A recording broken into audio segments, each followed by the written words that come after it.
Hello दोस्त, good morning. कैसे हैं आप सब? आप लोगों को जो साइंस सीरीज चल रहा था जिसमें केमिस्ट्री के आप लोगों को टारगेट हम लोग रखे थे 500 ऑब्जेक्टिव्स का, जो एग्ज़ाम के लिए सबसे इम्पोर्टेंट जो रनिंग क्वेश्चन हैं, इन सभी क्वेश्चंस के बारे में हम लोग चर्चा करते हुए कर रहे हैं। तो चलिए आज की सेशंस की फिर करते हैं हम लोग स्टार्ट आर के मैथमेटिक्स क्लासेस रिंकू सर के साथ। तो चलिए बाबू, पहला हम लोग क्वेश्चन इसमें मिलेगा, संश्लेषित धागों का निर्माण किस विधि के सहारे होता है? तो संश्लेषित धागों का निर्माण बहुलीकरण विधि के सहारे होता है। यानी किसके साथ? बहुलीकरण विधि के साथ। कृत्रिम गर्भधान हेतु शुक्राणु का संरक्षण कहाँ किया जाता है? देखिए, कृत्रिम गर्भधान के लिए शुक्राणु का जो संरक्षण होता है वह द्रव नाइट्रोजन में किया जाता है। यानी द्रव नाइट्रोजन में उस विधि को हम लोग रखा जाता है। चमड़ा शोधन के लिए किसका प्रयोग किया जाता है? तो चमड़ा शोधन के लिए फिटकरी का प्रयोग किया जाता है। फिटकरी का। किसी परमाणु का गुण किस पर निर्भर करता है? किसी भी परमाणु का गुण उसके इलेक्ट्रॉनिक संरचना पर निर्भर करता है।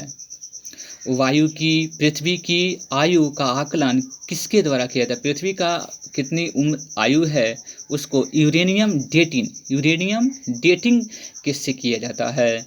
जीवाश्म की आयु, तो जीवाश्म की आयु रेडियो कार्बन डेटिंग से किया जाता है। तो जीवाश्म की आयु का निर्धारण रेडियो कार्बन डेटिंग से किया जाता है और पृथ्वी की आयु का आकलन यूरेनियम डेटिंग से किया जाता है। उसके बाद है पेट्रोलियम के समस्थानिक सर्वाधिक संख्या में पाए जाते हैं। तो देखिए, पेट्रोलियम के जो समस्थानिक हैं वह काफ़ी मात्रा में पाए जाते हैं, सर्वाधिक मात्रा में पाया जाता है। कार्बन टेट्राक्लोराइड यौगिक की आकृति कैसी होती है? तो कार्बन टेट्राक्लोराइड की आकृति कैसी होती है? तो चतुष्फलकीय होती है। लोहे पर जंग लगना किसका उदाहरण है? तो लोहे पर जंग लगना ऑक्सीकरण का उदाहरण है। उसके बाद पीएच स्केल का मान का निर्धारण किसने किया था? तो पीएच स्केल का जो मान का निर्धारण सॉरेसन ने किया था। भूरा कोयला, जिसको ब्राउन कोयला के नाम से जाना जाता है, किसको जाना जाता है? भूरा कोयला के नाम से किसको जाना जाता है? तो लिग्नाइट को। तो लिग्नाइट को किस नाम से जाना जाता है? तो भूरा कोयला के नाम से। चांदी का लैटिन नाम क्या है? तो चांदी का लैटिन नाम अर्जेंटिनम है, अर्जेंटम। इसको एजी से डिनोट किया जाता है। सोना का लैटिन नाम ओरम है, तो ओरम को एयू से डिनोट किया जाता है। इसलिए सोना का आपको रासायनिक जब नाम कहेंगे तो एयू से डिनोट करेंगे, यानी कि इसको संकेत होता है एयू, और सिल्वर का एजी होता है।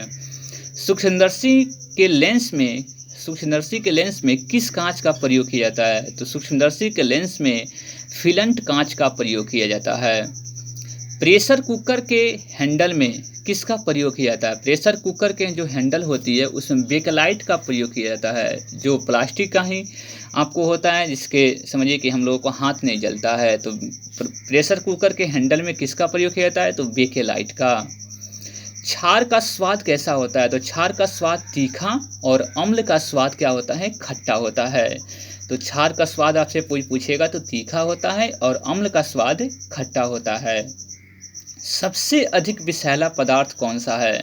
तो सबसे अधिक विषैला पदार्थ पोटेशियम साइनाइड है, पोटेशियम साइनाइड।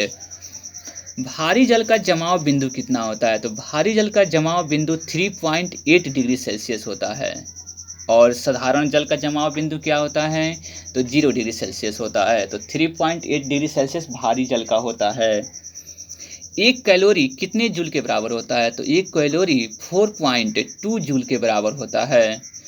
आदर्श गैस की ऊर्जा तापमान पर आधारित होती है, यानी तापमान पर ही आपको क्या होता है? आधारित होता है। तापमान घटेगा या बढ़ेगा तो उसके आदर्श गैस की ऊर्जा भी घटेगी या बढ़ेगी। अल्कोहल में कार्बन, हाइड्रोजन और ऑक्सीजन निहित होता है। अल्कोहल में क्या क्या होता है? तो कार्बन, हाइड्रोजन और ऑक्सीजन। विद्युत बल्ब में आर्गन जैसी अक्रिय गैस भरी जाती है, यानी कि विद्युत जो बल्ब होता है उसमें कौन सी गैस भरी जाती है? तो आर्गन। हीलियम को छोड़कर शेष सभी अक्रिय गैसों की बाहरी कक्षा में कितने इलेक्ट्रॉन होते हैं? तो 8 इलेक्ट्रॉन होते हैं। और हीलियम में कितने होते हैं? तो 2। हीलियम में 2 आपके इलेक्ट्रॉन होते हैं बाहरी कक्षा में, और अक्रिय को हीलियम को छोड़कर बाकी सभी आपके पास जितने भी अक्रिय गैस हैं उसमें बाहरी कक्षा में कितने इलेक्ट्रॉन होते हैं? तो 8 इलेक्ट्रॉन होते हैं। वनस्पति घी, वनस्पति जो घी होता है हाइड्रोजनीकरण प्रक्रिया द्वारा बनाई जाती है। वनस्पति घी में हाइड्रोजनीकरण यानी कि हाइड्रोजन इसमें मौजूद होता है। जिप्सम का रासायनिक नाम क्या है? तो जिप्सम का रासायनिक नाम कैल्शियम सल्फेट है, CaSO4 × 2H2O, यानी जिप्सम का रासायनिक सूत्र क्या होता है? तो CaSO4 × 2H2O, इसको कैल्शियम सल्फेट बोलेंगे। कास्टिक सोडा का रासायनिक नाम क्या है? तो कास्टिक सोडा का रासायनिक नाम सोडियम हाइड्रोक्साइड है, जो NaOH है। NaOH इसका रासायनिक सूत्र है। बेकिंग सोडा यानी कि खाने वाले प्रयुक्त वाले सोडा का रासायनिक नाम क्या है? तो सोडियम बाइकार्बोनेट। धोने वाला सोडा क्या होता है? सोडियम कार्बोनेट, और खाने वाला soda sodium bicarbonate. Sodium bicarbonate का रासायनिक सूत्र क्या होता है? तो NaHCO3। NaH कितना? CO3। सोडियम को कहाँ रखा जाता है? सोडियम को जल में डालने पर हाइड्रोजन गैस निकलती है। तो सोडियम को जल में डालने पर कौन सी गैस निकलती है? तो हाइड्रोजन गैस। और सोडियम को कहाँ रखा जाता है? तो मिट्टी के तेल में।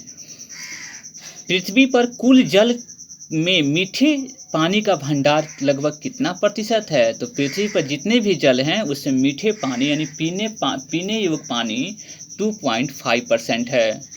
मिल्क ऑफ मैग्नीशिया को मैग्नीशियम हाइड्रोक्साइड कहते हैं।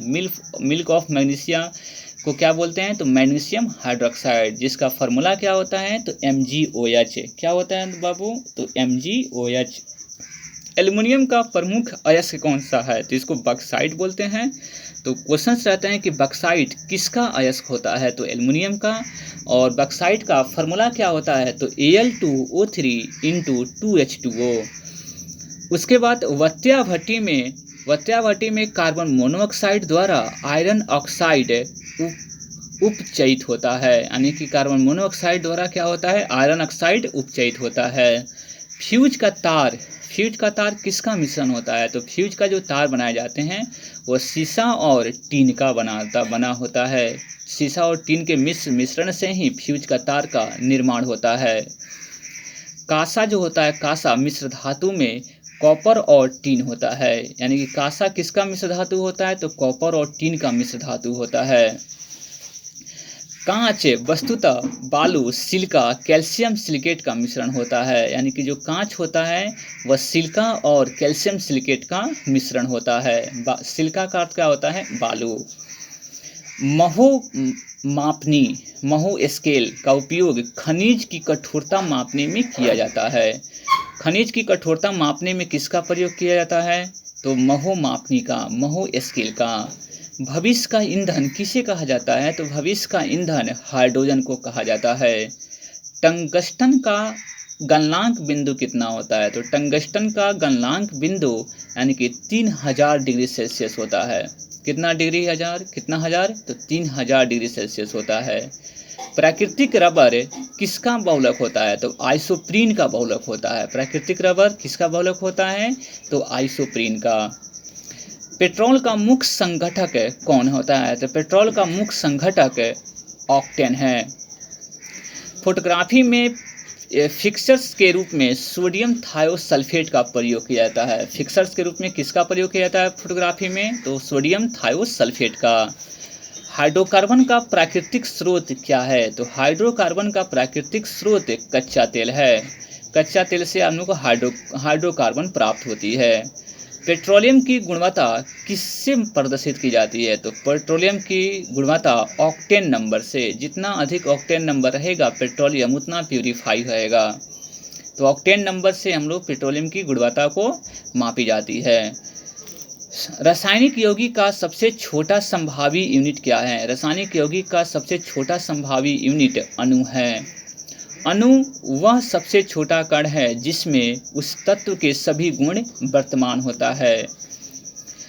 परमाणु की प्रभावी त्रिज्या कितनी होती है? परमाणु की प्रभावी त्रिज्या 10⁻⁻10 मीटर होती है। तो परमाणु की त्रिज्या कितनी होती है? 10⁻⁻10 मीटर। और नाभिक की त्रिज्या कितनी होती है? नाभिक का आकार 10⁻⁻15 मीटर होती है। एनटीपी पर एक मोल गैस का आयतन कितना होता है? तो एनटीपी पर एक मोल गैस का आयतन आपको 22.4 लीटर होता है। ग्लूकोज का रासायनिक सूत्र क्या है? ग्लूकोज का रासायनिक सूत्र C6H12O6 होता है। चाय में उत्तेजित पदार्थ क्या होता है? तो थीन पाया जाता है, यानी चाय में थीन पाया जाता है और कॉफ़ी में कैफीन पाया जाता है। तो ये दो बातें जरूर याद रखिएगा, चाय में थीन और कॉफ़ी में कैफीन होता है। सर्वाधिक विद्युत धनात्मक तत्व कौन सा है? तो सर्वाधिक विद्युत धनात्मक तत्व फ्रेंशियम है, फ्रेंशियम। इसको Fr से हम लोग डिनोट करते हैं। आयरन सल्फाइड को कौन सा बाबू, इसका निकनेम क्या है? तो झूठा सोना कहा जाता है, FeS2 यानी कि झूठा सोना किसे कहा जाता है? तो आयरन सल्फाइड को। पेय पदार्थ शराब को सड़ने से बचाने के लिए बेंजोइक अम्ल का प्रयोग किया जाता है, यानी कि पेय पदार्थ शराब को सड़ने से बचाने के लिए उसमें क्या मिलाया जाता है? तो बेंजोइक अम्ल। अप्सरा परमाणु रिएक्टर में ईंधन के रूप में किसका प्रयोग होता है? अप्सरा एक परमाणु रिएक्टर है, जिसको ईंधन के रूप में क्या प्रयोग किया गया है? तो यूरेनियम। प्रयोगशाला में बनाया गया पहला कार्बनिक पदार्थ कौन सा होता है? तो प्रयोगशाला में बनाया गया पहला कार्बनिक पदार्थ यूरिया है। तो यूरिया को सबसे पहला कार्बनिक पदार्थ कौन सा बनाया गया था? तो यूरिया। कृत्रिम सांस के लिए प्रयुक्त सिलेंडरों में किसका मिश्रण होता है? तो देखिए, सिलेंडर जो होता है, आपको हम लोग बोलते हैं कि ऑक्सीजन चढ़ रहा है, तो उसमें ऑक्सीजन और हीलियम गैस का मिश्रण होता है। तो कृत्रिम सांस में हम लोग प्रयुक्त सिलेंडरों में कौन कौन सी गैस उसमें कौन कौन गैस का मिश्रण होता है? तो ऑक्सीजन और हीलियम गैस का। आदर्श गैस का आंतरिक ऊर्जा किस पर निर्भर करती है? तो आदर्श गैस का आंतरिक ऊर्जा ताप पर निर्भर करता है। द्रव अवस्था में पाए जाने वाला एकमात्र अधातु कौन सा है? तो द्रव अवस्था में पाए जाने वाला एकमात्र अधातु ब्रोमीन है। तो इस प्रकार आपने क्वेश्चंस को टोटल हमने आपने को कवर कराए। अब हम लोग चलेंगे टेस्ट पेपर के तरफ। तब तक जुड़े रहिए आप लोग आर के mathematics classes Bettiah Rinku sir के साथ।